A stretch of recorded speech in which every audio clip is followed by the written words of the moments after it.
아합과 엘리야가 대결을 하였습니다. 그 대결 가운데 우리가 잘 아는 대로 엘리야가 이겼습니다. 바알 선지자들과 엘리야가 갈멜산에서 대결을 하고 거기서 엘리야는 하나님의 영광, 하나님의 은혜, 하나님의 응답을 경험하게 됩니다. 엘리야가 바알 선지자들과 대결해서 승리한 사실을 통하여 마치 통쾌한 쾌감이 우리에게도 느껴지는 것 같습니다. 이제 그 신앙과 하나님과 멀어진 북이스라엘이 여호와의 신앙을 회복하게 되겠구나 생각하지만 그 첫 번째 나온 이세벨의 반응은 정말로 이 참담한 우리의 현실과 비슷합니다. 승리하면서 이제 삶 가운데 살아가야지, 이제 현실 세계에서, 가정에서, 직장, 우리 학교에서 믿음으로 살아가려고 하지만 정말 그것이 현실 세계에서 반영되기는 꽤 어려운 문제가 있는 것 같습니다. 이 현실 세계의 어려운 반응의 문제 때문에 엘리야는 하나님께 죽기를 간구하며 그 이세벨에게 도망쳐서 하나님 앞에서 죽기를 간구하고 지쳐서 쓰러져 잠이 듭니다. 그때 하나님께서 은혜의 주님, 무거운 짐을 나 홀로 지고 견디다 못해 쓰러진 그 엘리야를 향해 그대로 방치하지 아니하시고 주 너를 지키리, 주 너를 지키리, 그 찬양의 가사처럼 엘리야를 다시 한번 세워줍니다.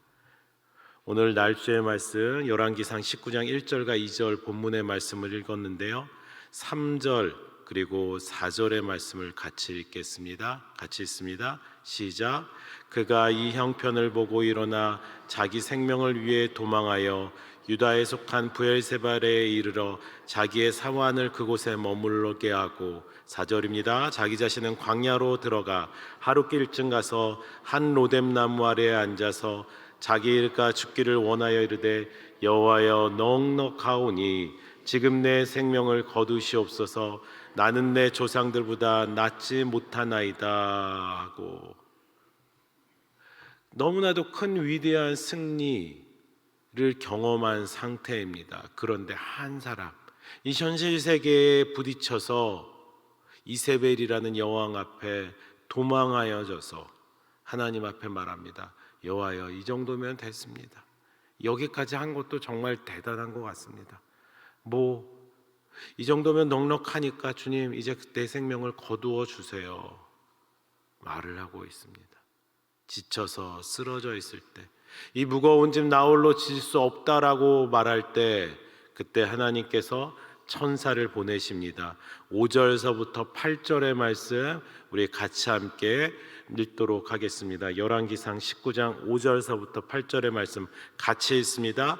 로뎀나무 아래에 누워 자더니 천사가 그를 어루만지며 그에게 이르되 일어나서 먹으라 하는지라. 본즉 머리맡에 숯불에 구운 떡과 한 병 물이 있더라. 이에 먹고 마시고 다시 누웠더니 여호와의 천사가 또 다시 와서 어루만지며 이르되 일어나 먹으라. 내가 갈 길을 다 가지 못할까 하노라 하신지라.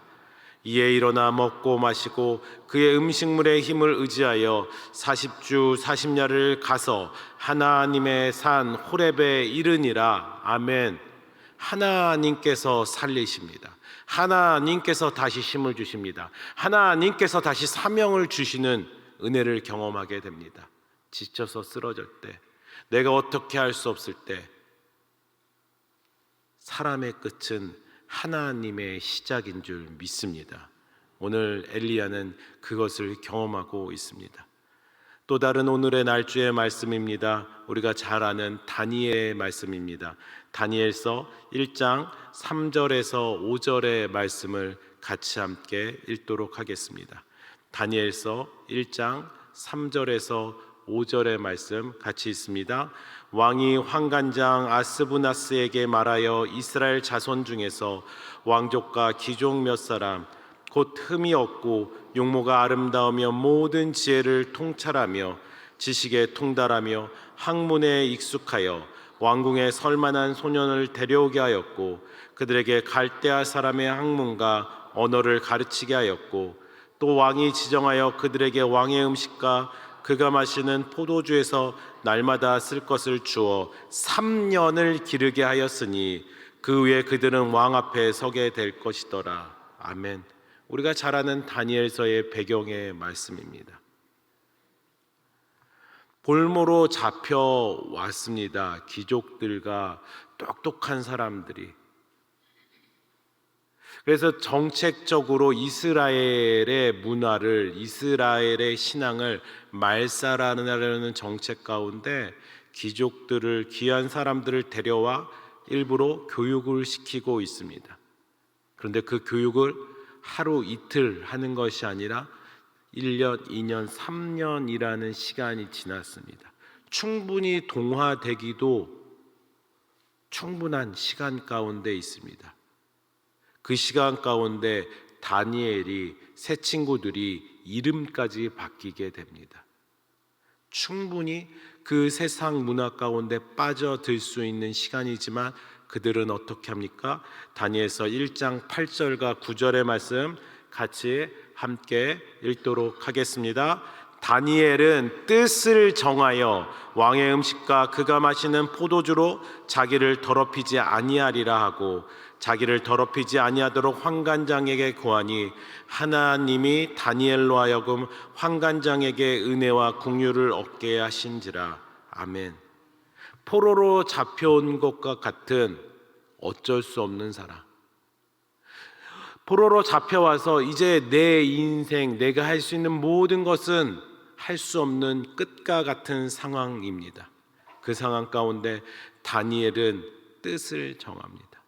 어떤 뜻입니까? 하나님의 백성으로서 세상의 문화에 동화되지 않기 위해서 거룩하게 살아가겠다라는 뜻을 정합니다. 바벨론의 그 후보로 발탁되어서 황궁에서 교육을 받습니다. 3년 동안 교육을 받습니다. 왕이 먹는 음식, 그가 마시는 포도주를 마셔야 되는 그런 상황입니다. 출신 인재, 그 바벨론 왕이 정복을 한 나라의 출신 인재 양성을 위하여 심혈을 기울였고 또 그것을 통해서 이스라엘이라는 나라를 완전히 말살하려는 그런 정책, 그런 의지가 있는 상황입니다. 하나님을 경외한 다니엘, 그의 친구들 그 상황 가운데 어떻게 하였습니까? 뜻을 정하였다. 이런 어쩔 수 없는 상황, 내가 포로로서 이것을 해야 되지만 내가 이 세상 가운데서 이렇게 살아야 하지만 뜻을 정하였다 합니다. 하나님을 경외한 다니엘과 그의 친구들은 그것을 따라야 되는 상황, 그리고 어떻게 보면은 다른 포로들과는 달리, 다른 어렵게 사는 사람들과는 달리 먹을 것을 먹을 수 있습니다. 고기를 먹을 수 있고 포도주를 마실 수 있는 것은 어쩌면은 특권과 같은 상황입니다.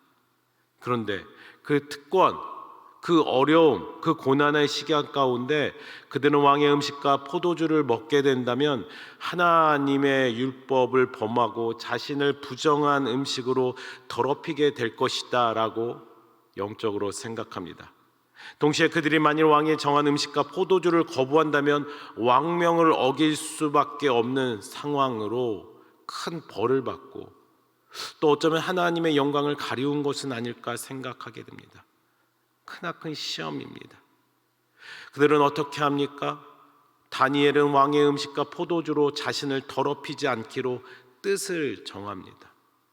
생명을 걸었다라는 얘기입니다. 왕의 음식과 포도주를 먹지 않기로 결단하였다라는 것입니다. 그리고 자신을 주관하는 환관장과 감독관에게 말합니다. 왕의 음식과 포도주 대신에 채소와 물을 먹겠습니다. 청원하고 요청하고 있습니다. 결코 개개인의 뜻에 따라 예외로 할 수 없는 일이므로 왕의 환관장의 목숨을 걸어야 할 만큼 위험스러운 일입니다. 환관장이 이를 들어줄 리 만무합니다. 그러나 하나님께서는 다니엘로 하여금, 새 친구들로 하여금 환관장에게 오늘 우리가 읽었었던 9절의 말씀처럼 은혜와 긍휼을 얻게 하십니다. 다니엘이 은혜와 긍휼을 얻음으로 끝나는 것이 아니라 누구로부터요? 하나님이 환관장으로부터 은혜와 긍휼을 얻게 하신다라는 말씀은 오늘 우리의 삶 가운데, 한 주간 여러분들이 살아갈 삶 가운데 얻어야 될 큰 하나님 앞에 간구해야 되는 말씀인 줄 믿습니다. 여러분들의 삶 가운데서도, 여러분들이 맞닥뜨리는 모든 사람들에게, 가정에서도 학교에서도 직장의 상사 동료들에게 이 나라 가운데 은혜와 긍휼을 얻으시는 여러분들이 되시길 주의 이름으로 축복합니다. 우리 성도들에게 찾아오는 시험들이 있습니다. 마치 엘리야와 같이 영적으로 승리하고 분명히 내 안에 믿음이 있고 소망이 있고 축복이 있어서 이제 다 될 것 같은 상황인데 끝이 있습니다. 다니엘과 같이 나라가 없어지고 이제 포로로서 어쩔 수 없이 특권 비스무리하게 살아가지만 도저히 영적으로 걸리는 이 문제 가운데 어쩔 수 없는 현실이 있습니다. 우리 성도들 평탄한 가운데서도 거하게 하지만 많은 경우 신앙생활 중에 우리는 시험의 자리에 내던져지게 됩니다. 그리스도 안에서 적어도 이 새벽 기도까지 나오면서 하나님 앞에 은혜를 간구하는 사람들이라면 이 내던져지는 것 같은, 이 끝인 것 같은 상황이 우리에게 자주 있을 것입니다. 이러한 시험은 그 하나가 극복하기 위해 어려운 산처럼 느껴질 때도 많이 있습니다. 우리가 위기와 어려움을 겪기도 하지만 우리에게 다가오는 시험을 통해 믿음으로 대처하기 한다면, 뜻을 정하여 믿음으로 대처한다면 그것으로 인해 우리가 망하지 않도록 하나님은 방관하지 않으십니다. 엘리야에게 일어나 걸어라, 일어나 이 음식을 먹어라 하시는 것 같이 하나님께서는 우리에게 은혜와 긍휼로서 먹을 것을 주시고 입을 것을 주시고 거할 곳을 주시고 또 무엇보다 주 예수 그리스도를 통한 은혜의 믿음의 선물을 받게 될 줄 믿습니다. 모든 상황 가운데서 하나님의 은혜로 말미암는 무너져 어려운 상황 가운데서, 태산과 같은 어려운 상황 가운데서도 하나님의 은혜로 말미암아 그 산과 같은 어려운 일들이 평지가 되어지는 놀라운 은혜의 역사가 오늘 그리고 이 한 주간 여러분들의 삶 가운데 있기를 주의 이름으로 축복합니다. 하나님의 은혜를 간구하시면서 하나님과 늘 동행하시는 여러분들 되시기 바랍니다. 이제 같이 함께 기도할 때 여러분들이 가져오신 기도의 제목, 또 우리 10월 한 달간 우리 카페 커피 전도해야 되는 부분들에 대해서 하나님께 의탁하면서, 하나님 나에게 맡기신 영혼을 만나게 하여 주시옵소서. 또 안식월 가운데 있는 담임 목사님을 위해서 우리 주기도문 이후에 같이 간절히 기도로 나가시겠습니다. 하늘에 계신 우리 아버지여, 이름이 거룩히 여김을 받으시오며 나라의 임하옵시며 뜻이 하늘에서 이룬 것 같이 땅에서도 이루어지이다. 오늘날 우리에게 일용할 양식을 주옵시고 우리가 우리에게 죄 지은 자를 사하여 준 것 같이 우리 죄를 사하여 주옵시고 우리를 시험에 들게 하지 마옵시고 다만 악에서 구하옵소서. 대개 나라와 권세와 영광이 아버지께 영원히 있사옵나이다. 아멘.